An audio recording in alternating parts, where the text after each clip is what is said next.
श्राद्ध पक्ष में इन 10 चीज़ों का ज़रूर करें दान। इस पितृपक्ष में दान का भी बहुत बड़ा महत्व है। मान्यता है कि दान से पितरों की आत्मा को संतुष्टि मिलती है, काल सर्प दोष और पितृदोष भी समाप्त होता है।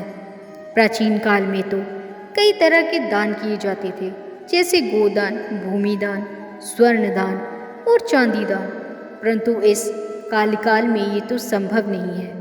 श्राद्ध पक्ष में अन्न दान तो करते ही हैं, परंतु इसके अलावा भी ये 10 प्रमुख दान हैं। आओ जानते हैं कि दानों में 10 प्रमुख दान कौन से हैं जो श्राद्ध पक्ष में किए जा सकते हैं। जूते चप्पल का दान पूर्वजों के निमित्त और उनकी आत्मा शांति हेतु जूते या चप्पलों का दान करने से पितृ प्रसन्न होते हैं। मान्यताओं के अनुसार ऐसा करने से घर में सुख शांति और खुशहाली आती है।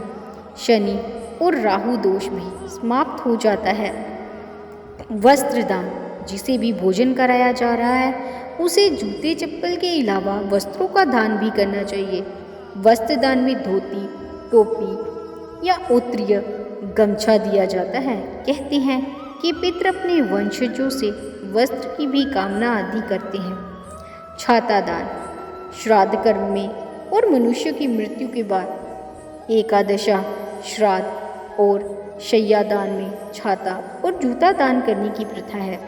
मान्यता है कि यम मार्ग में पितरों की छाते से ग्रीष्म के ताप और वर्षा से रक्षा होती है। यह भी कहा जाता है कि इससे पितरों की छत्र छाया बनी रहती है।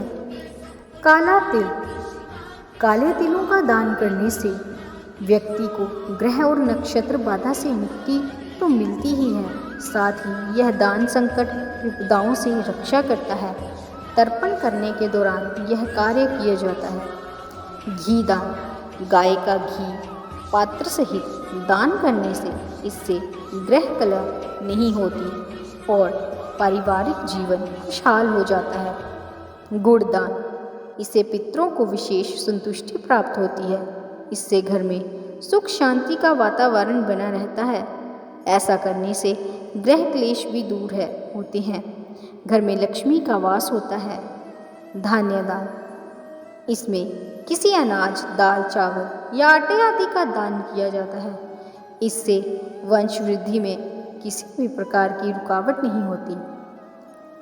नमक का दान, नमक का दान करने से प्रेत बाधा और आत्माओं से मुक्ति मिलती है। चांदी या स्वर्ण का दान, स्वर्ण दान करने से सूर्य एवं गुरु संबंधी बाधा के अलावा रोगों से मुक्ति मिलती है। वहीं चांदी दान करने से चंद्र ग्रह संबंधी बाधा दूर होती है और परिवार में शांति, सुख एवं एकता बनी रहती है। स्वर्ण के अभाव में पीतल या दक्षिणा दे सकते हैं और चांदी के अभाव में कोई सफ़ेद वस्तु दान कर सकते हैं। गौदान, इस दान को करने से मुक्ति की प्राप्ति होती है। जातक इस दान को संकल्प से प्रतीकात्मक रूप से भी कर सकते हैं। भूमिदान, भूमिदान की जगह एक गमले में पौधा लगाकर भी दान किए जाने का आजकल प्रचलन है। अमानन दान, श्रद्धा में जो लोग भोजन कराने में अक्षम हों वे अमानन दान दे देते हैं। अमानन दान अर्थात अन्न, घी, गुड़, नमक आदि भोजन में प्रयुक्त होने वाली वस्तुएं इच्छानुसार मात्रा में दी जाती हैं। श्राद्ध का भोजन 4 लोगों को खिलाया जाता है: ब्राह्मण, कुत्ते, गाय और कौवे को। श्राद्ध के भोजन में बेसन का प्रयोग वर्जित है। सूतक में ब्राह्मण को भोजन नहीं कराना चाहिए, केवल गाय को रोटी दे दें।